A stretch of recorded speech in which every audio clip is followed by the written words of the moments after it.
Na realidade não é avançado não, você vai ver aqui, é matéria simples, deixa eu só aceitar um pouco aqui. Bom, então, oficialmente, bom dia, sejam todos bem-vindos a mais uma aula de Química. Então, e hoje o tema principal aqui é forças intermoleculares. Vocês viram aí algumas boas notícias que já temos algumas datas, então o pessoal estava meio com medo em saber se ia ter ou não vestibular, então vai ter. Então é uma questão agora só de tempo. Então vocês viram que a prova da Federal do Paraná marca em janeiro, ou seja, foi uma forma devido a...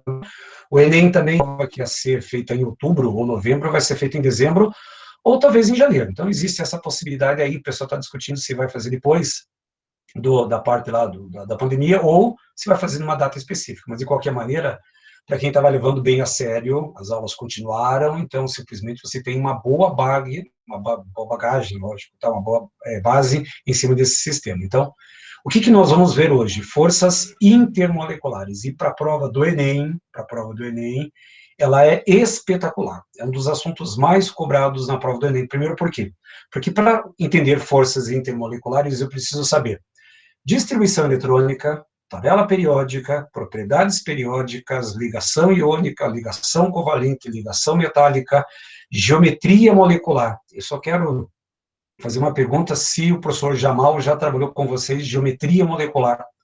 Se alguém puder responder ali, e aí eu vou fazer uma tabelinha, e essa tabelinha a gente vai trabalhar em cima disso. Então, não, obrigado, Beatriz. Então, eu preciso de geometria, só que geometria é um assunto que não é nada espetacular, é um assunto simples, vou trazer uma tabelinha para facilitar a tua vida, e também você sempre foi um excepcional aluno em Química, você já teve aí grande bagagem no seu ensino médio, no primeiro, segundo ano, então não vai ter tanta dificuldade ainda. Então eu vou lá para a tela, vamos começar exatamente, para cá, desligar aqui, pronto. Então, eu vou para cá que fica mais fácil. Então, forças intermoleculares. Então, vocês vão estar lá na apostila, livro 4, página 331. Mas, primeiro, antes de entrar na parte da apostila, eu preciso revisar com vocês uma série de informações.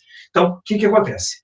A aula de hoje, se vocês observarem bem, ligações intermoleculares, ela cabe em metade de uma folha. Metade, talvez até menos, dependendo da sua letra, um quarto de folha. Esse é o assunto da aula de hoje. Só que para compreender forças intermoleculares ou ligações intermoleculares, eu preciso de todos esses pré-requisitos. Então, eu vou aproveitar e fazer uma revisão, já que agora você já tem aí um alvo, você já tem agora uma data, você já tem agora um objetivo que é exatamente o Enem, a Federal, e também tem outras provas que vão aparecer depois, mas a ideia é revisar, sempre revisar esses conteúdos. Então, como nós estamos nessa parte remota, mas de qualquer maneira, vocês estão prestando atenção aí no outro lado da tela, e eu estou aqui ao vivo mexendo com esses assuntos, é importante fazer essa revisão. Então, eu vou revisar um pouquinho, bem rápido, ligação iônica ou eletrovalente. Primeiro, ligação iônica envolve o quê? Íons. Ligação iônica envolve íons, só que da onde que vem esses íons? Então, esses íons, eles vêm da atração eletrostática, deixa eu já adiantar outra, entre um metal e um ametal. Preciso que você coloque isso em mente. O próximo simulado que você vai fazer, eu vou explorar bem essa parte da matéria, então já vou fazer uma revisãozinha aqui. Pergunta 1. Professor, como é que eu vou saber, sem tabela periódica, se aquele elemento X, Y, Z é metal ou ametal? Distribuição eletrônica de Linus Pauling, 1s2, 2s2, 2p6. Então, quando você vai fazer essa distribuição eletrônica, como é que você vai saber pela camada de valência quando que eu tenho metal e quando que eu tenho ametal? Então, a informação é bem técnica. Metal é aquele elemento que tem de 1 a 3 elétrons na última camada, tirando o hidrogênio e o hélio, bem claro. Então, metal é aquele elemento que tem de 1 a 3. O que esses metais vão fazer numa ligação? Os metais, por ter de 1 a 3, eles perdem, transferem, doam os seus elétrons. Gravou essa frase? Metal, de 1 a 3 elétrons na última camada, e a tendência deles é perder. Professor, perder quantos elétrons? Todos os elétrons da última camada, todos. Já um A metal, A metal, não metal, é aquele que tem 4, 5, 6, 7 elétrons na última camada, mais o hidrogênio. Então, olha só, metal, 1 a 3. Ametal é aquele que não é metal, ou seja, não pode ter de 1 a 3. 4, 5, 6, 7 mais o hidrogênio são os ametais.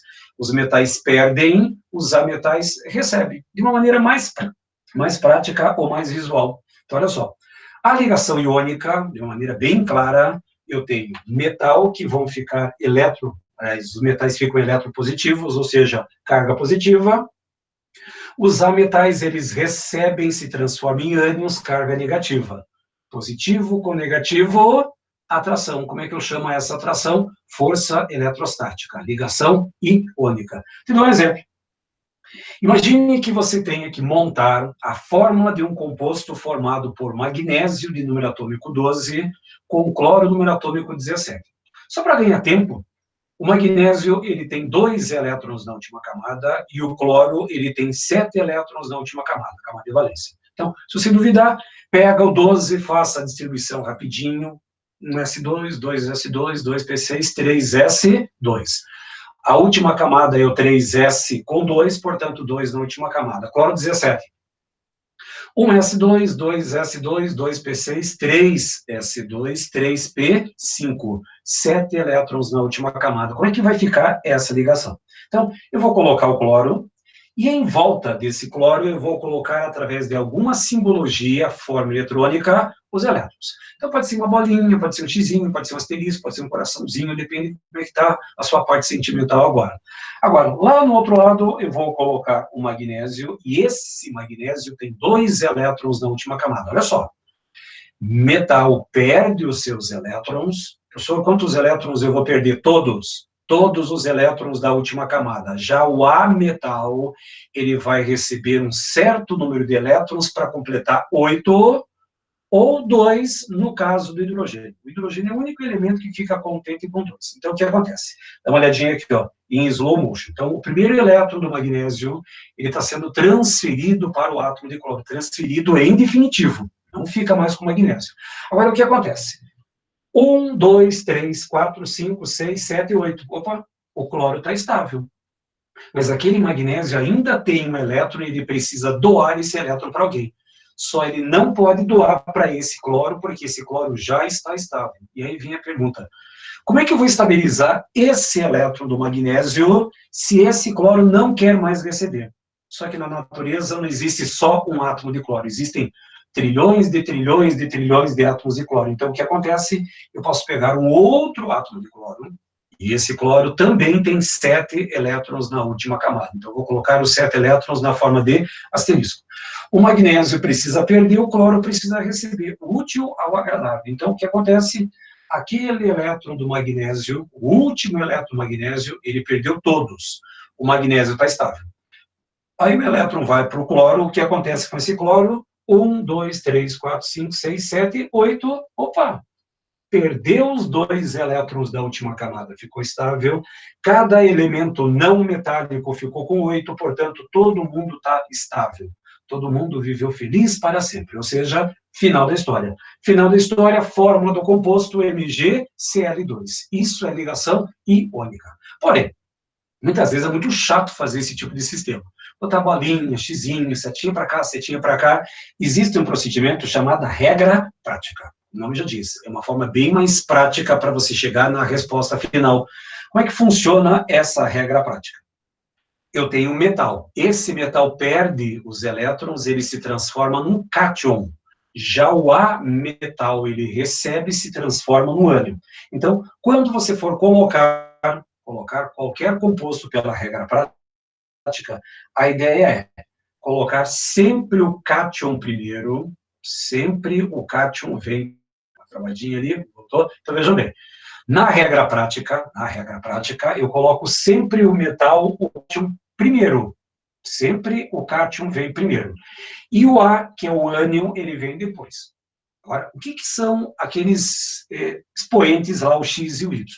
O C é do cátion. Esse cátion, ele perde elétrons. Professor, mas quantos elétrons ele está perdendo. Ele perde todos os elétrons da última camada, todos. Então, aquele X que eu tenho aqui em cima é o número de elétrons que o metal perdeu. Se tiver 1, perde 1, X vale 1.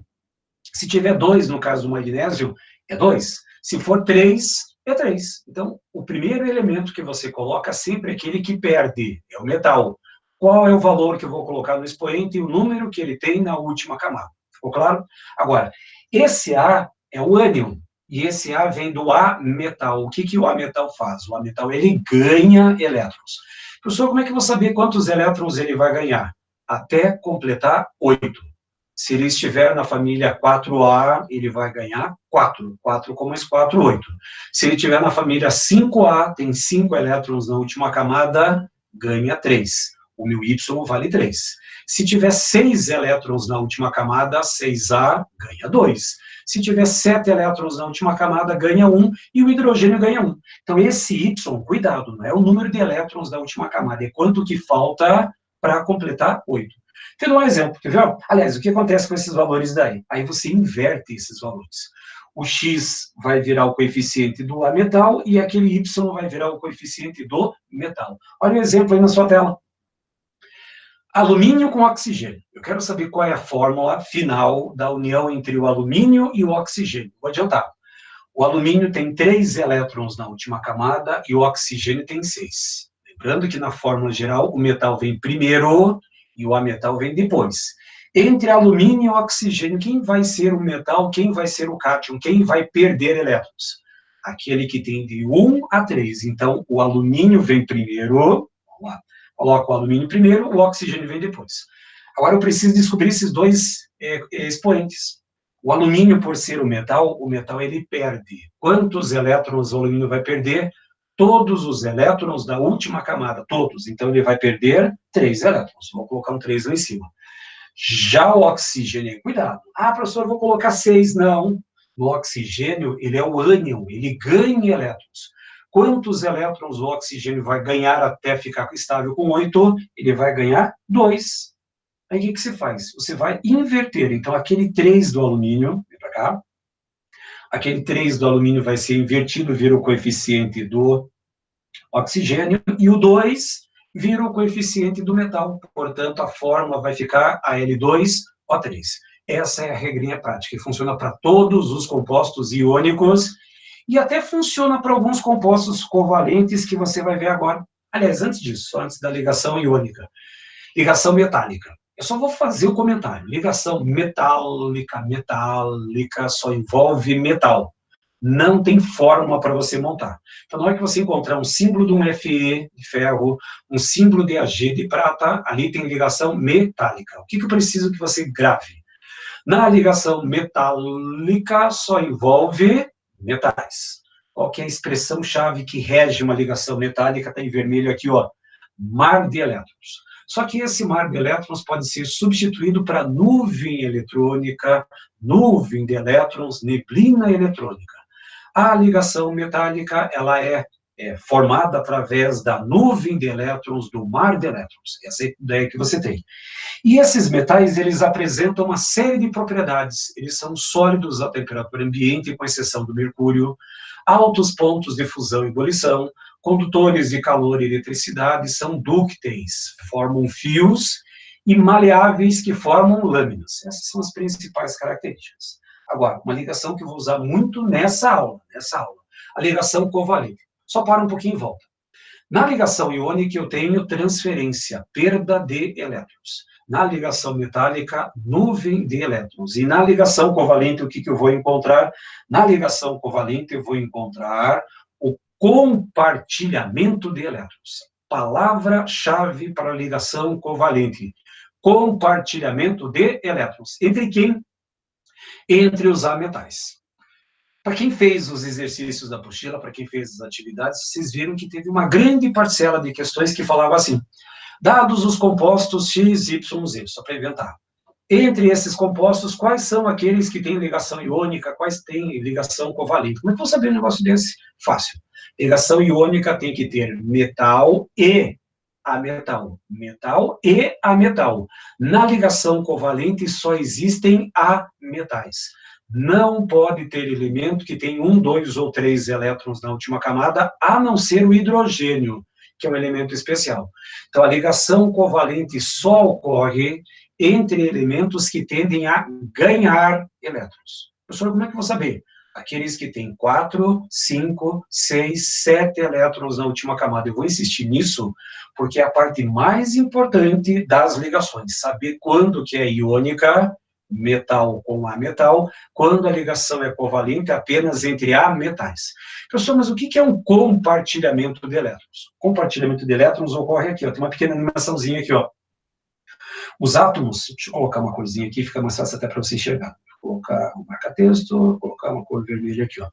Esse par de elétrons aqui, ó, esse par de elétrons, ele pertence aos dois. Esse par de elétrons é compartilhado com os dois átomos de flúor. Isso é uma ligação covalente. Na ligação iônica, o elétron é transferido de forma definitiva. Ele sai de um lado, vai para o outro. Vocês viram ali a animaçãozinha do magnésio. Na ligação covalente, ocorre compartilhamento. Vou te dar exemplo. Imagine que você tenha que fazer uma ligação entre carbono e oxigênio. Eu vou começar do zero. Todas as informações que você precisa entender para a aula de hoje. Eu tenho o elemento carbono, número atômico 6, tenho o elemento oxigênio de número atômico 8. Primeira informação técnica. Quantos elétrons existem na última camada para eu poder classificar entre metal e ametal? Lembrando que metal, deixa eu ver um pouquinho. Na verdade, esse cloreto de alumínio, que alguém perguntou aí, existe uma outra atualidade hoje, que é caráter iônico e caráter covalente. Cuidado que não é a matéria de hoje. Hoje a gente está falando em ligação iônica e ligação covalente. Caráter covalente e caráter metálico é um assunto que vocês vão ver no futuro próximo. Então, inclusive em aulas de aprimoramento. Mas a aula de hoje não interfere. O cloreto de alumínio é um composto iônico, porque tem o alumínio que está perdendo os elétrons para um ametal. Só que o caráter covalente é uma outra coisa. Então, depois, no futuro próximo, vocês vão ver esses procedimentos. Se tudo der certo, a gente voltar para a sala de aula, nosso convívio. Lá vocês vão ter algumas aulas no sábado, que são aulas de aprimoramento. Lá vocês vão ver caráter iônico e caráter covalente. Mas agora não se preocupe com isso, não. Então, vejam bem. Carbono e oxigênio. Primeira pergunta. Quantos elétrons esses elementos têm na última camada para eu poder classificar entre metal e ametal? Então, a ideia é, o oxigênio, feita a distribuição eletrônica, você vai perceber que ele tem 6 na última camada. O que o oxigênio é? Metal ou ametal? Ele é um ametal. 1 a 3, metal. 4 a 7, ametal. O que o carbono é? Feita a distribuição do carbono, ele tem 4 elétrons na última camada. Perceba, não tem metal. Carbono tem 4 na última camada, ametal. O oxigênio tem 6 na última camada, ametal. Que ligação que vai acontecer? Covalente. Como é que você vai montar a ligação covalente? Então, você vai pegar o carbono tem 4 elétrons na última camada. E ao lado, vou colocar um oxigênio que tem quantos? 6 elétrons na última camada. Compartilhamento de elétrons, ele pode ser representado de maneira esquemática por esse retângulo. E agora a contagem, olha só. 1, 2, 3, 4, 5, 6, 7. Não está estável. 1, 2, 3, 4, 5 também não está estável. O que eu posso fazer? Uma outra ligação covalente, até que um fique estável. 1, 2, 3, 4, 5, 6, 7, 8. Opa, oxigênio está estável. 1, 2, 3, 4, 5, 6, o carbono não está estável. Espera aí, se o oxigênio está estável e o carbono não está estável, como é que eu posso estabilizar esse carbono? Pegando outro átomo de oxigênio.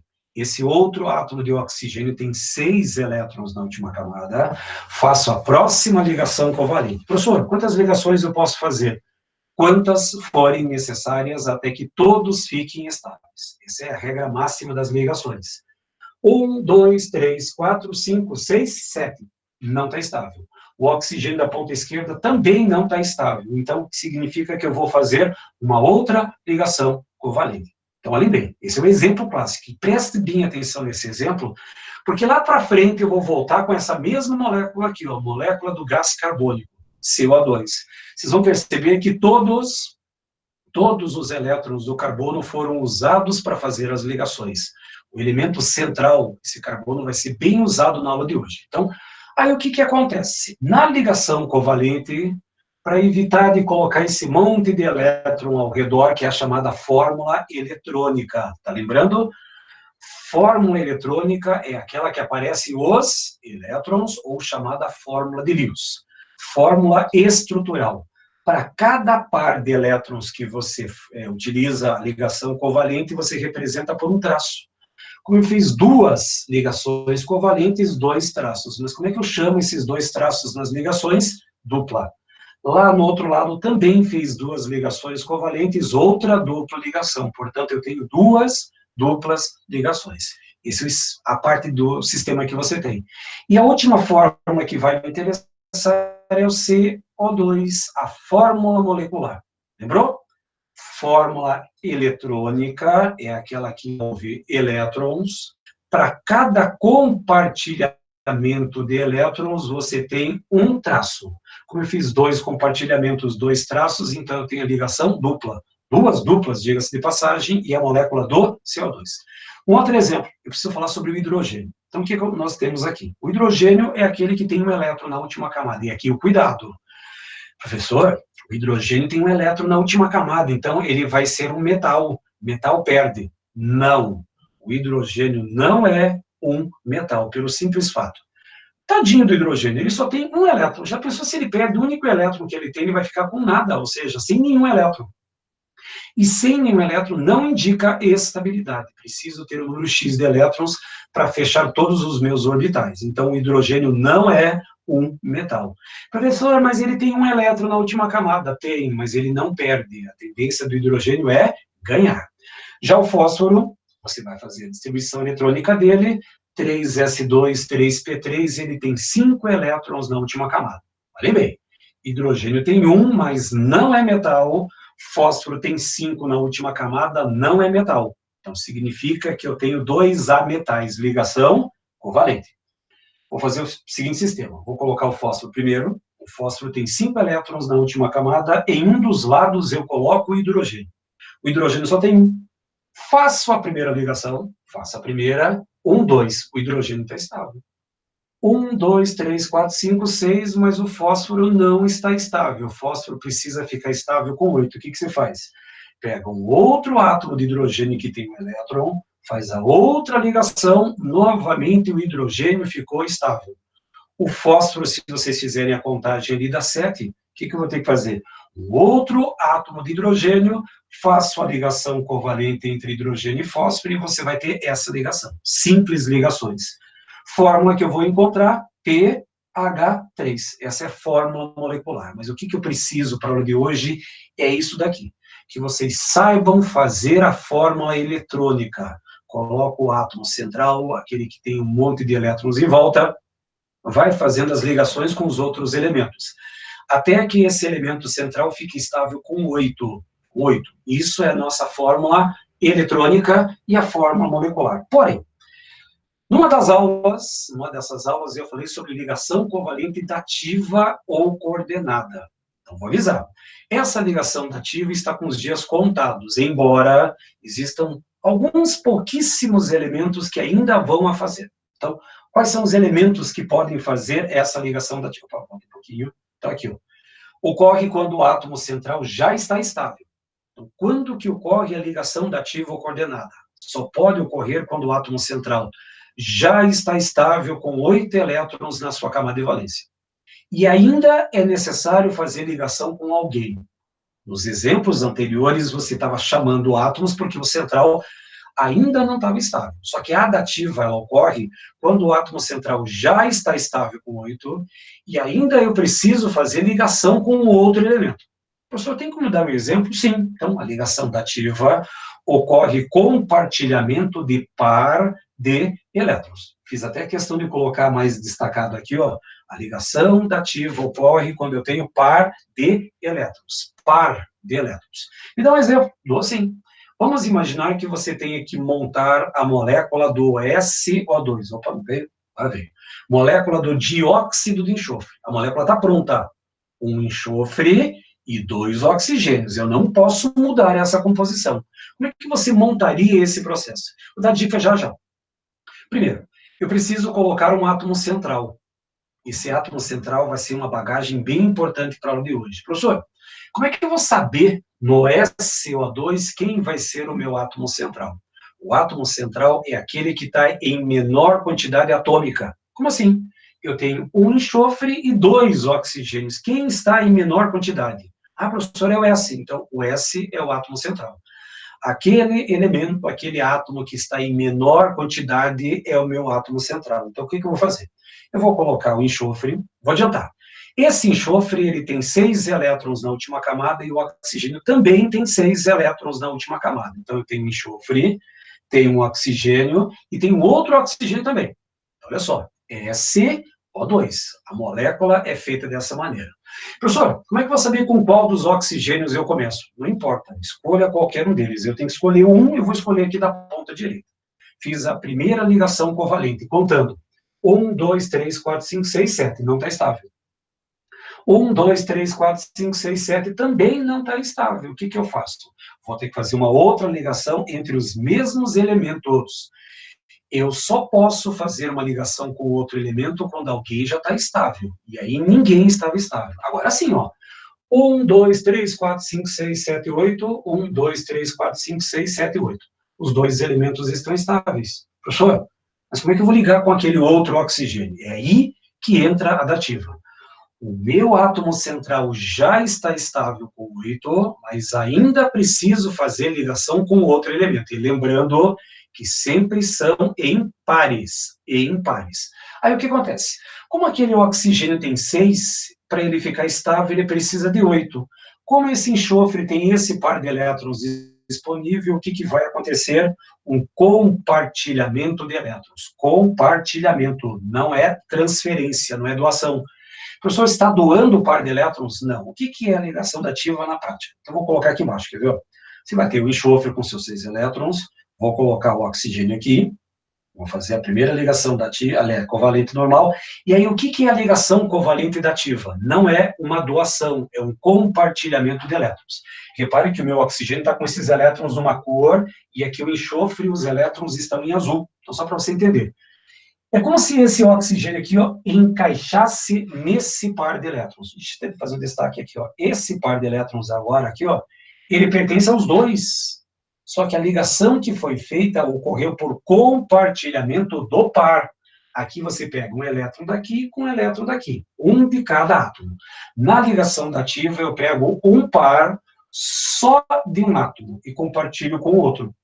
Então, esse par de elétrons, olha só, 1, 2, 3, 4, 5, 6, 7, 8. 1, 2, 3, 4, 5, 6, 7, 8, todos estão estáveis. E como é que eu represento essa ligação dativa? Normalmente a ligação dativa era passado, representado por uma seta. Hoje você não tem mais a ponta da seta, só tem o tracinho. Então significa que eu tenho uma dupla ligação aqui e uma dativa entre enxofre e oxigênio. Então essa é a ligação dativa. O problema é que temos uma atualização de matéria. Os livros mais modernos nem falam mais em ligação dativa, a não ser para esses elementos aqui, ó. Boro, carbono, nitrogênio, oxigênio e flúor. Esses elementos, o boro, carbono, nitrogênio, oxigênio e flúor, ainda podem fazer a ligação dativa, podem. Agora, os outros elementos, aqueles elementos não metálicos, aqueles elementos que têm uma carga alta, como o cromo, o manganês, que podem fazer também ligação covalente, eles podem fazer a expansão do octeto. O que é uma expansão? Ele pode ter mais do que 8 elétrons na última camada, ele pode ter 10, pode ter 12, pode ter 14, pode ter 16, pode ter menos. A expansão do octeto significa que o meu átomo central, mas olhem bem, só vale para elemento que está do terceiro período em diante. Elementos do primeiro e segundo período, mas eu vou ser mais preciso. Quando tiver boro, carbono, nitrogênio, oxigênio e flúor, esses elementos só fazem ligação dativa, caso precisem. Os outros elementos não metálicos fazem ligação por expansão. Professor, como assim expansão do octeto? Quer ver? Eu vou te dar um exemplo. Eu quero que você monte para mim a molécula do trióxido de enxofre. Você acabou de montar o dióxido de enxofre, agora tem 3 oxigênios. Como é que você vai fazer? Você vai colocar o enxofre, opa, volta um pouquinho aqui, rápido, Coloquei o enxofre no centro, tem 6 elétrons, oxigênio com 6, oxigênio com 6, oxigênio com 6. Cada um dos oxigênios tem 6, o enxofre tem 6 elétrons também. O enxofre está no terceiro período da tabela periódica, portanto, ele pode fazer expansão. Escolham um destes oxigênios para começar a fazer qualquer ligação, não importa qual seja o oxigênio, eu tenho que escolher um para mostrar para vocês. Então, vou pegar o primeiro, 7 elétrons, fechou. Aí eu vou fazer o segundo, 1, 2, 3, 4, 5, 6, 7 e 8, está estável. Tá, professor, e agora como é que você vai estabilizar os dois outros oxigênios? Se fosse a matéria antiga, poderia pegar esse par de elétrons e fazer uma dativa com esse oxigênio, pegaria esse par de elétrons e uma dativa com outro oxigênio. Poderia fazer 2 dativas. Porém, existe a expansão. Como o enxofre está no terceiro período, ele pode fazer expansão. O que é expansão? Você vai fazer mais 2 outras ligações. Por que 2? Porque o oxigênio ele está no segundo período. E o oxigênio precisa ficar estável sempre com 8. Está com 8, fiz uma outra ligação. Aqui embaixo, fiz a primeira, fiz a outra ligação. Então, repare que a minha molécula agora tem uma dupla com oxigênio, outra dupla e mais uma dupla. Só que contem quantos elétrons o enxofre tem. 1, 2, 3, 4, 5, 6, 7, 8, 9, 10, 11, 12. Significa que o meu enxofre ele ficou estável com 12 elétrons. Professor, mas não é para ficar estável com 8, por isso que é chamado de expansão. Ele pode ficar estável com 10, com 12, no caso do enxofre, com 14, 16, isso não vai me importar. E para mim a matéria não faz diferença se você fizer uma dativa para cá ou uma dativa para lá. Então, só estou mostrando que existe uma nova teoria, que é a expansão da regra do octeto. É isso que vai me interessar. Geometria molecular. Então, como alguém me avisou aí, o professor Jamal não trabalhou geometria molecular com vocês. Então, eu só vou te dar uma tabelinha, só para vocês terem uma pequena ideia. E depois o Jamal, com mais calma, trabalha a geometria molecular com vocês. O que acontece? O que é a geometria molecular? Você fala em geometria, dá uma sensação que você vai usar semelhança de triângulos, que vai usar Bhaskara, que vai usar tangente, não. Aqui é só para mostrar como que as moléculas elas ficam disponíveis no espaço, como é que elas estão dispostas no espaço. Só que eu só vou trabalhar com 5 grandes geometrias. Então, a molécula angular, a molécula linear, a piramidal, a tetraédrica e a trigonal. São essas 4 moléculas que me interessam. Se você não está enxergando bem ali a palavra piramidal, não se preocupe, é a outra tela. Eu vou mostrar como é que são essas geometrias de uma forma um pouquinho mais precisa. Então, as 5 geometrias que vão me interessar. Aqui ficou mais claro, tem mais colorido, fica mais fácil para vocês encontrarem. Então, como eu falei, o professor Jamal vai aprofundar esse assunto, eu só vou dar uma pincelada por cima para vocês entenderem a lógica. Molécula angular, aquele átomo rosa é o meu átomo central. Então, já vão se acostumando com esse termo. Átomo central. Quem que é o átomo central?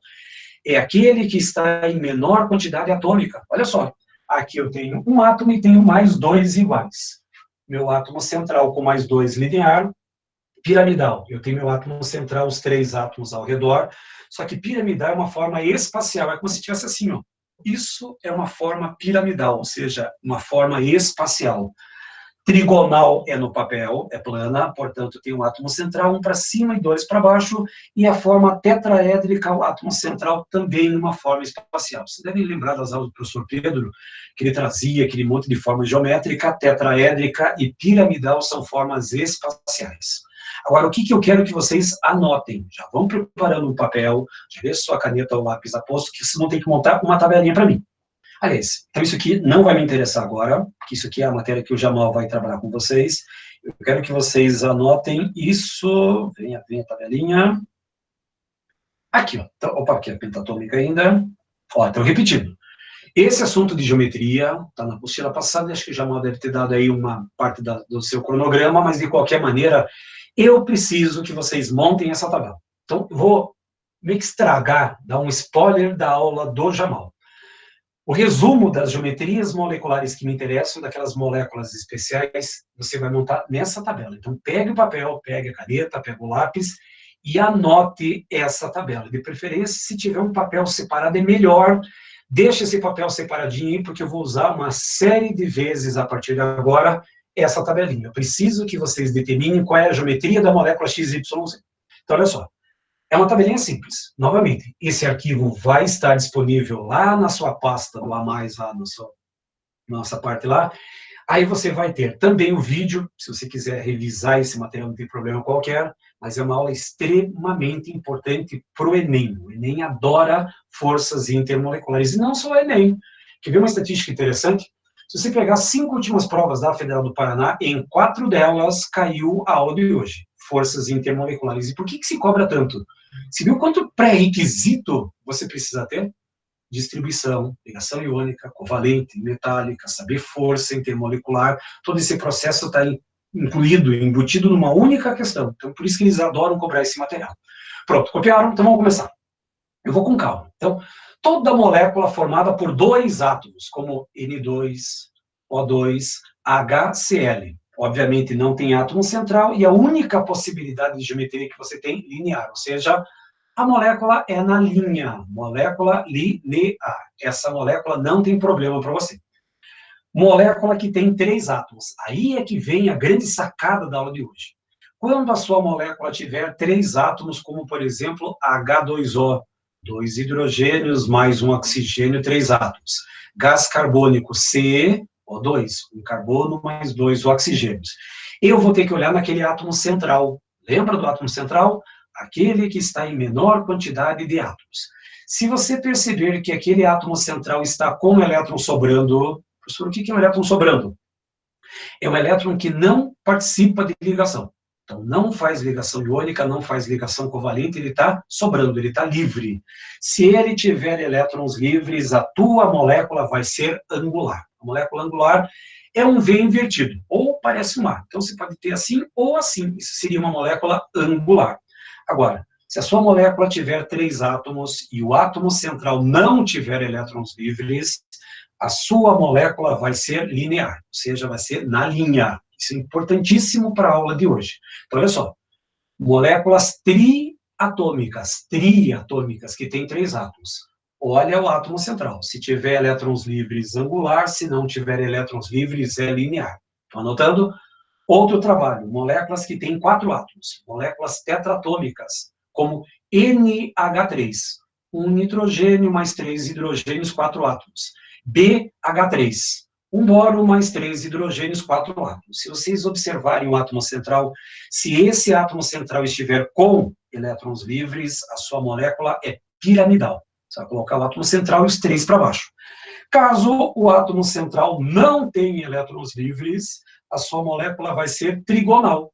Olha bem, o grande trabalho para a prova de vestibular estão em moléculas tri e tetratômicas, porque você vai ter que olhar o átomo central se sobra ou não se sobra elétrons. Agora, a outra sequência aí fica fácil, só existe uma geometria. Então, se eu tiver 5 átomos e não tiver elétrons livres no átomo central, tetraédrica. 6 átomos, sem elétrons livres, é bipiramidal, e se tiver 7 átomos sem elétrons livres, ela vai ser octaédrica. Por que me preocupo? Porque há 3 anos atrás, a Federal do Paraná, primeira fase, cobrou hexafluoreto de enxofre. Hexafluoreto, são 6 fluoros. De enxofre, são 7 átomos. Hexafluoreto de enxofre, 7 átomos. Qual que era a geometria para essa molécula? Octaédrica. Então, essa tabela, se você fez uma folha à parte, deixa essa folha assim bem à mostra, porque eu vou usar essa folha já já, eu vou precisar que vocês determinem essas geometrias. Então, isso é geometria molecular. Então, grave bem, gravou aí, qualquer coisa, tira uma foto da tela aí para você ter esse material. Então, isso aqui é a parte essencial da aula de hoje. Agora, algumas vezes aparece química orgânica e também vai cobrar geometria. Só que quando fala em química orgânica, isso você já viu e não tem desculpa. Ah, mas eu perdi a sala virtual. Você estava em sala. Você estava lá em sala porque foi a primeira aula do ano, que saudades disso, lá no final de fevereiro. Hibridação. Quando o carbono tiver apenas simples ligações, a hibridação desse carbono é sp3. Ângulo de 109 graus com 28 minutos. Foi, de novo a tabela, só um pouquinho, só voltar aqui, ó. Alguém pediu para voltar a tabela, volto sem problema qualquer, ó, qualquer coisa interfere aqui, ó. Então, a tabela está aqui, se vocês quiserem pegar o telefone, tirar uma foto aí, ou então, como eu falei, esse arquivo vai estar disponível aí na sua pasta do A+, vai estar lá, porque isso aqui é importante. Essa tabela é essencial para a aula de hoje. Eu não comecei a minha aula ainda, só que na hora que eu começar a minha aula, não vai dar 5 minutos, se vocês analisarem bem, é uma aula de 5 minutos. Só que eu preciso de todos esses pré-requisitos para ter uma única informação, qual é a polaridade que eu tenho. Alguém escreva para mim, alguém escreva para você lá, mas de qualquer maneira, como eu falei, depois, essa tabela vai estar disponível lá. Então, está aqui a tabela. Posso continuar, então. Isso aqui vale para os compostos inorgânicos. Quando eu tenho química orgânica, posso trocar agora? Obrigado, fechou. Então, em cima disso, hibridação.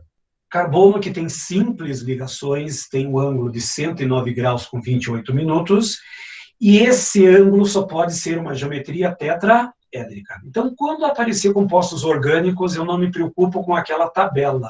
Eu me preocupo com o tipo de ligação do carbono. Se o carbono tiver só simples ligações, a molécula tem geometria tetraédrica. Ponto final, sem nenhuma exceção. Aí não me importa se tem elétrons livres, se não tem, isso não vai me interferir em nada. Outro problema, dupla ligação. Hibridação, ângulo de ligação vai ser um ângulo de 120 graus, o ângulo de ligação do carbono sp2 é 120, e quando é 120 graus, a geometria vai ser trigonal. Então, quando aparecer um composto orgânico que tiver dupla ligação no carbono, esse carbono ele vai ser trigonal. Professor, isso é importante? Muito importante para a química orgânica, essencial, diga-se de passagem.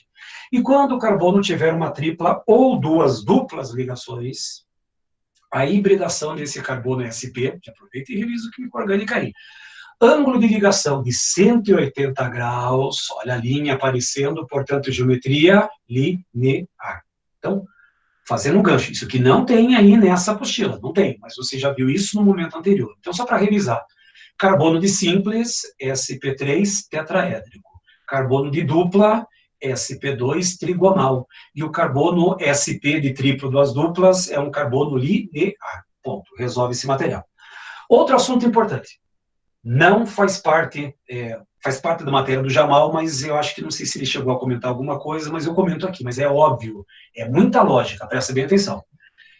Eu tenho hidrogênio, que tem um elétron na última camada, e tenho cloro, que tem 7 elétrons na última camada. Uma pergunta lá da tabela periódica.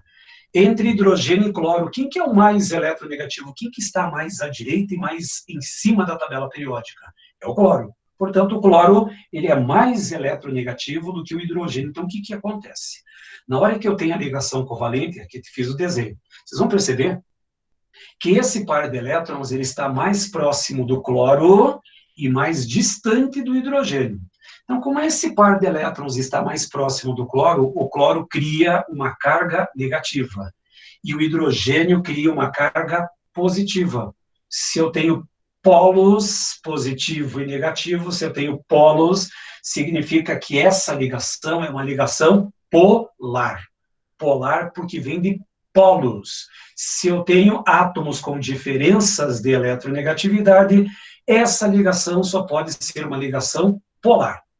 Criou a lógica entre hidrogênio e cloro. Quem que é o mais eletronegativo? Negativo. Carga negativa, carga positiva. Se eu tenho polos, eu tenho uma ligação polar. Outro exemplo. Entre dois hidrogênios, o que que vai acontecer? A ligação ocorre, agora reparem, eles estão equidistantes um dos hidrogênios. Entre hidrogênio e hidrogênio, não existe diferença de eletronegatividade, portanto, os dois são iguais. A diferença de eletronegatividade é zero, portanto, eu tenho uma ligação não tem polos, portanto, apolar. Professor, como é que eu vou saber isso de maneira prática? Anote mais uma vez. Outra coisa para você anotar, anote.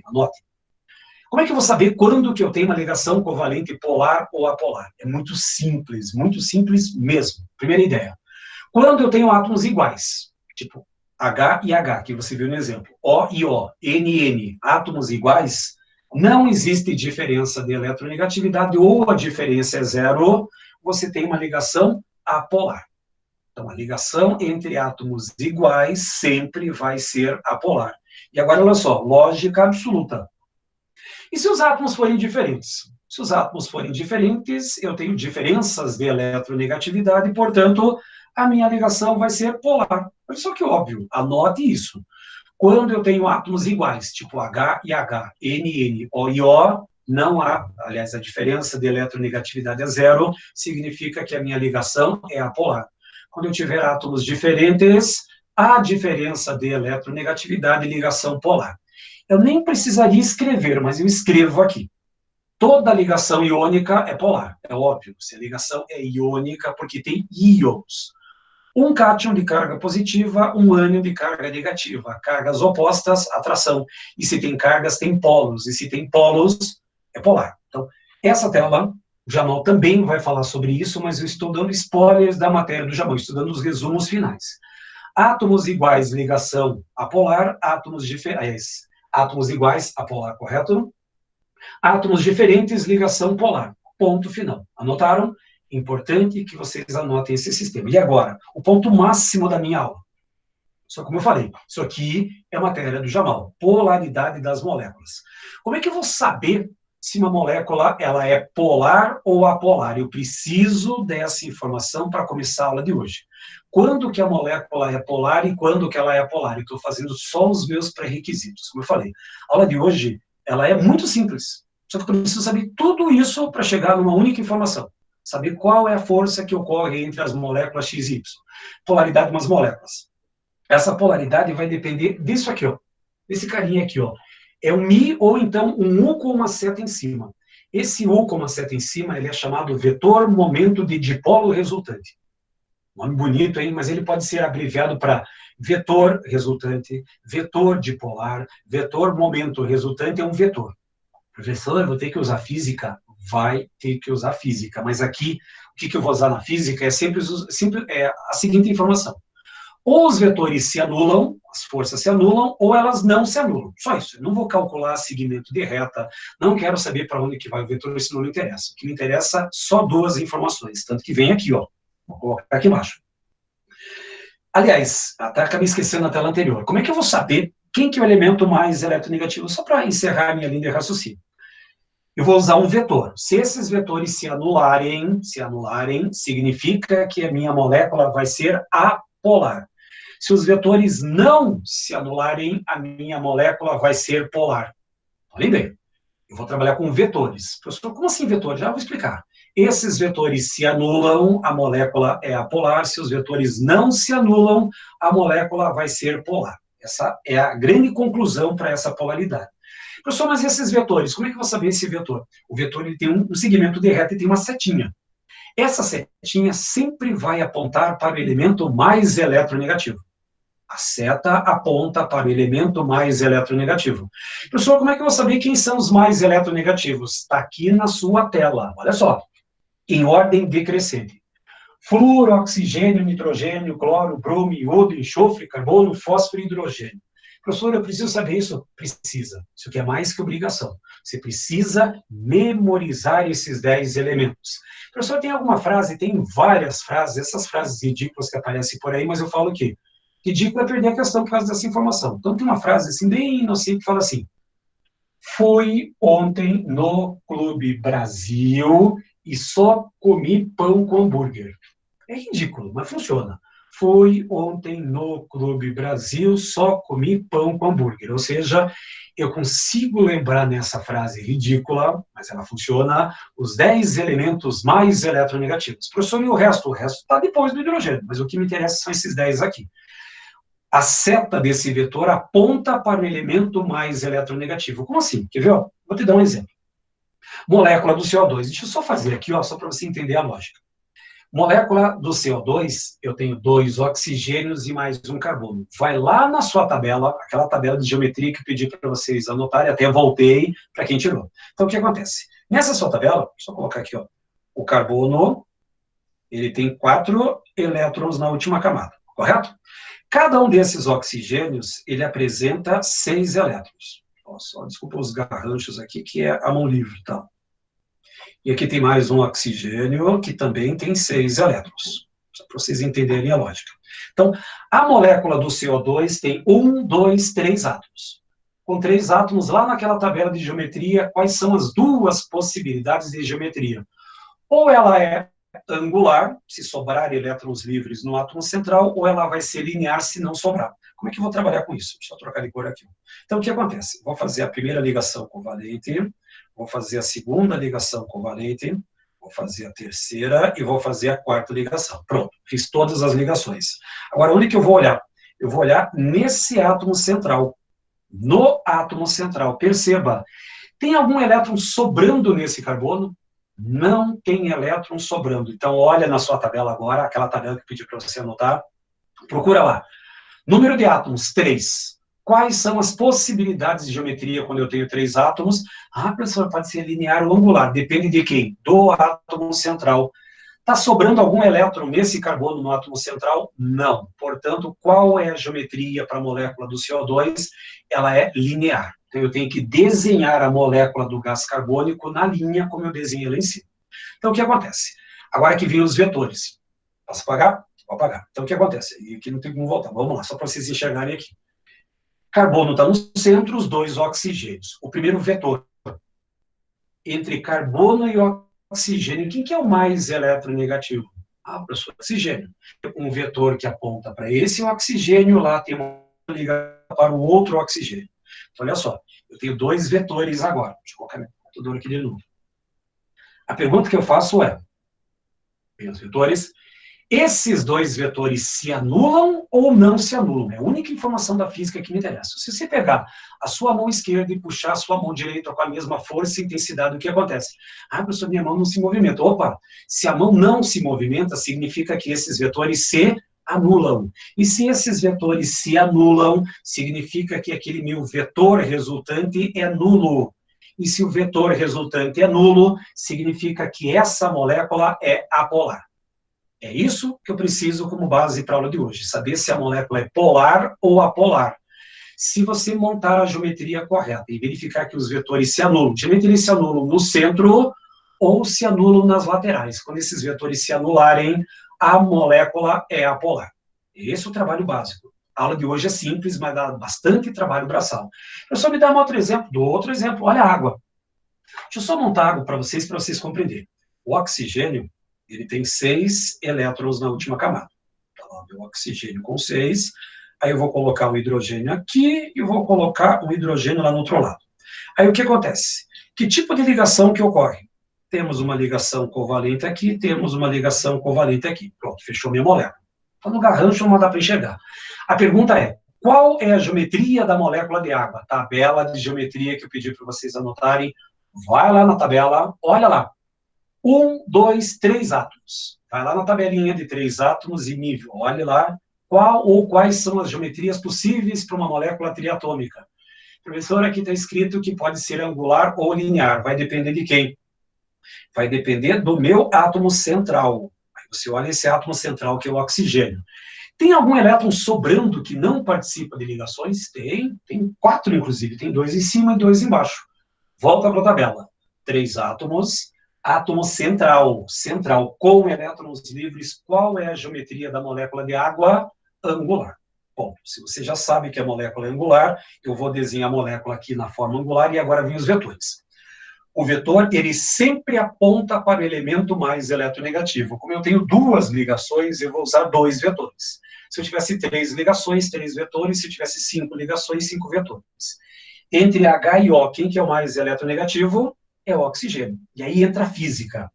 Eu tenho uma força aqui e uma força aqui. Pergunta é, esses vetores se anulam? Não, esses vetores não se anulam. Talvez você vai lembrar, tem um brinquedo da sua infância, que era assim, era uma bola, que no meio da bola passava 2 cordas. Aí você fazia esse movimento assim, a bola ia para um lado, o cara devolvia a bola para você. Talvez você deve ter feito esse brinquedo em casa, com garrafa PET, corda de varal. É esse movimento que você fez, a bola simplesmente ia para frente. Se a bola ia para frente, ou nesse caso o vetor resultante, se fosse física, o vetor resultante seria para cima. Mas isso não me interessa. O que me interessa é, os vetores se anulam ou não se anulam? Nesse caso, os vetores não se anulam. Se os vetores não se anulam, significa que a molécula de água tem um vetor diferente de zero, portanto, tem uma molécula polar.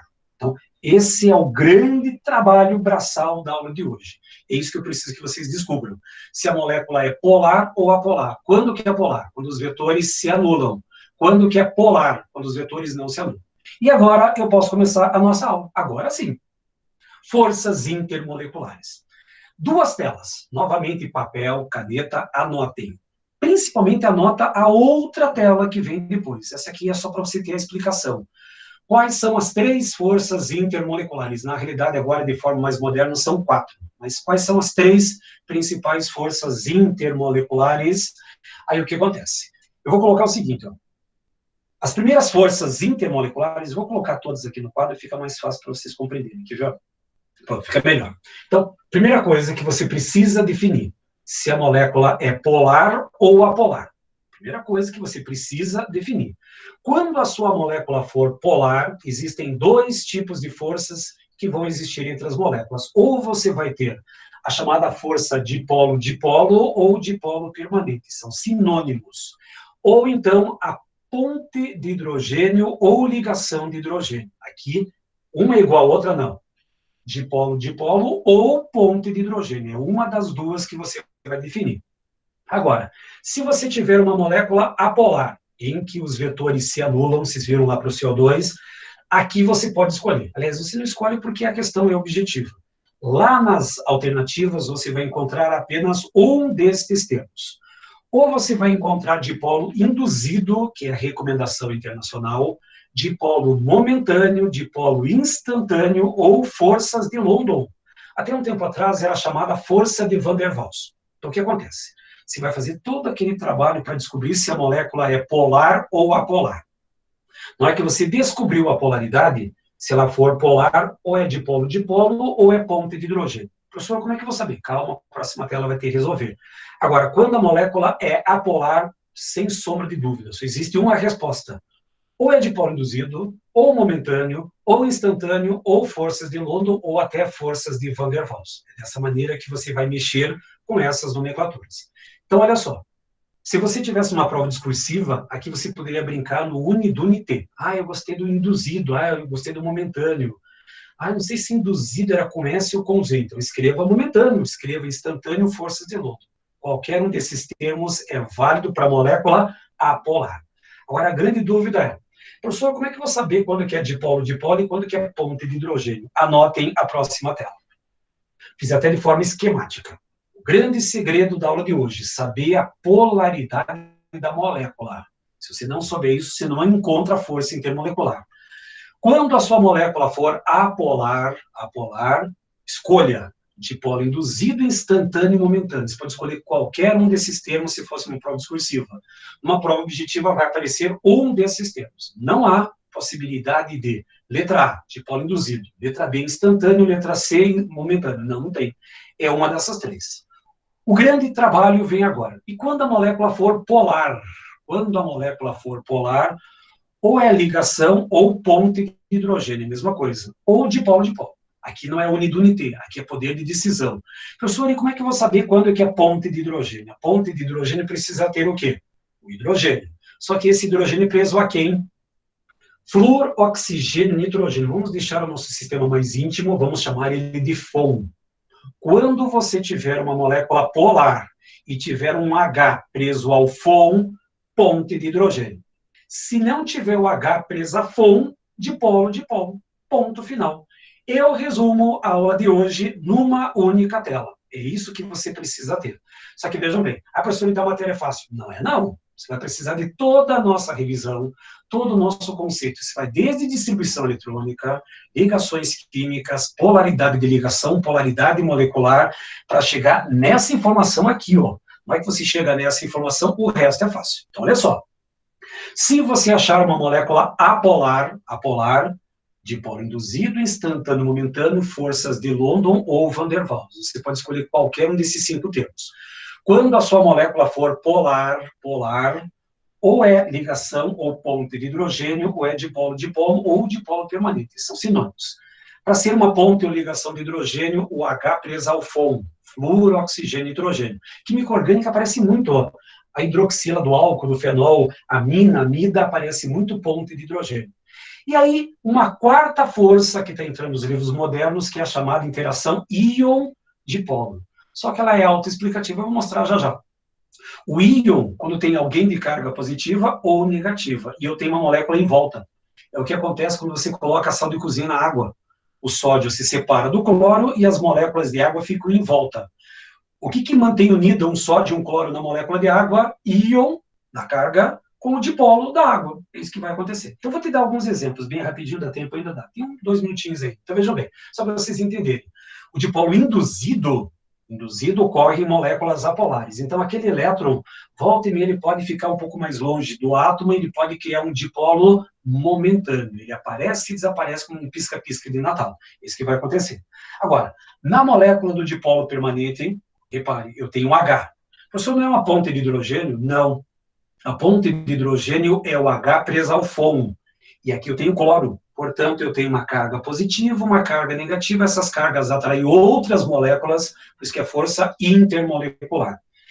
E quando esse dipolo é mais acentuado, quando eu tiver um H presa flúor, oxigênio, nitrogênio, eu tenho a chamada ponte ou ligação de hidrogênio. Só que a molécula mais famosa que tem a ponte de hidrogênio é a água. Então, repare que essas linhas tracejadinhas aqui, ó, são moléculas de água. Moléculas de água. Deixa eu colocar aqui, que fica mais... molécula maior zona aqui. Tem as moléculas de água, entre essas linhas tracejadas em vermelho, indicam as pontes de hidrogênio, porque é intermolecular. Ponto final. Então, isso são as forças. Agora, só por desencargo de consciência. Então, o que acontece? Só colocar aqui, opa, volta aqui, ó. Essa informação aqui, ó. Se for possível, vou me estender só mais um minutinho. As ligações de hidrogênio são mais intensas, são mais fortes do que as forças dipolo-dipolo, e que são mais fortes do que o dipolo induzido. Anotem essa frase, se tiver caneta marca-texto, anota. Por quê? Só mais 2 telas bem rapidinho. As ligações de hidrogênio são mais fortes do que o dipolo-dipolo, e o dipolo-dipolo é mais forte do que o dipolo induzido. Em outras palavras, moléculas polares são mais fortes do que moléculas apolares. Molécula polar, ligação de hidrogênio dipolo-dipolo, mais forte do que o dipolo induzido. Por que essa frase? As 2 telas finais, só que é uma coisa bem óbvia. Então, olha só. Vocês vão encontrar nessa apostila perguntas assim. Qual dos elementos a seguir, ou qual das substâncias a seguir, tem o maior ponto de ebulição? Tá, e como é que eu vou saber um negócio desses? Como é que eu vou saber se uma molécula é ou não solúvel em água? Então, é isso que vai vir agora. Então, a frase está aqui. Ligação de hidrogênio, até vou colocar numa forma esquemática. Opa, aqui, só para mostrar o dipolo. Aqui, ó. Ponto de ebulição. Essas 2 frases aqui de baixo, até nem vou colocar aqui, ó. O que me interessa para essa aula é só isso aqui. A ligação de hidrogênio é mais forte do que um dipolo-dipolo, que é mais forte do que um dipolo induzido. O que isso acarreta? Moléculas que têm pontes de hidrogênio têm pontos de ebulição maiores do que dipolo-dipolo, que, por sua vez, têm pontos de ebulição maiores do que dipolo induzido. Então, você vai encontrar 5 alternativas. Nessas 5 alternativas, uma molécula em cada. Naquelas moléculas que tiver ponte de hidrogênio, elas vão ter os maiores pontos de ebulição. Professor, e se tiver 2 pontes de hidrogênio nas mesmas moléculas? Aquela que tiver mais pontes de hidrogênio, maior ponto de ebulição. Essa é a primeira informação técnica. E aí, para encerrar, agora encerro. Isso aqui é para química orgânica, mas isso a gente vai ver numa aula depois, lá na apostila 6, propriedades dos compostos orgânicos. Eu vou voltar com essa tela de uma forma geral. E a solubilidade. Só que solubilidade é uma frase. Semelhante dissolve semelhante. Ponto final. O que isso significa? Que um composto polar só se dissolve em solvente polar, e composto apolar só se dissolve em solvente apolar. Semelhante dissolve semelhante. Você vai ter boa memória. Eu montei a molécula de água. A água era uma substância polar ou apolar? A molécula de água era angular, os 2 vetores não se anulavam. Então, a molécula de água é polar. Tudo aquilo que se dissolve em água vai ser o quê? Polar. Tudo aquilo que não se dissolve em água vai ser o quê? Apolar. Exemplos de casa. Se você colocar açúcar na água, o açúcar é polar ou apolar? O açúcar se dissolve. Se o açúcar se dissolve, ele é polar. Azeite, óleo de cozinha, se você colocar na água, dissolve ou não dissolve? Ele não dissolve. Então, o óleo, ele é apolar.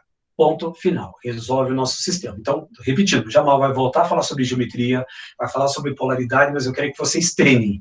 O arquivo vai estar disponível lá na pasta do A+, o vídeo também vai estar disponível lá na pasta, o gabarito dessa aula está disponível também para vocês com resolução, se você tiver alguma dúvida nesses testes. Então, agora já temos data, agora é hora de você se focar cada vez mais. Então, encerro por aqui, vocês vão fazer inscrição para a próxima aula, acho que é Filosofia ou Sociologia.